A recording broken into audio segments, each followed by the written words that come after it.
কি রে, বউয়ের ভেড়া হয়ে গেছিস নাকি? আমার শাশুড়ি মা মাঝে মাঝেই বলেন এই কথাটা তার ছেলেকে, মানে আমার স্বামীকে। সারাদিনের রান্না বান্না, ছেলেকে পড়ানো, ওর স্কুল ইত্যাদি আরো যাবতীয় দায়িত্ব সামলানোর পর যে দিনগুলোতে আমার শরীর বড়ই ক্লান্ত লাগে, তখন কখনো কখনো আমার বর বলে, রুটিগুলো পাড়ার মোড়ের দোকান থেকেই বরং কিনে নিয়ে আসি আজ, তুমি একটু বিশ্রাম নাও।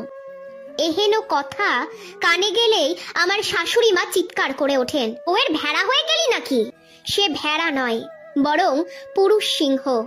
এটা প্রমাণ করতেই বোধহয় বলে বসে, হ্যাঁ মা, ঠিকই বলেছো, তুমি একটু কষ্ট করে ম্যানেজ করে নাও আজকে। আমার ননদ শিউলির বিয়ে হলো রিসেন্টলি, বর অনির্বাণ।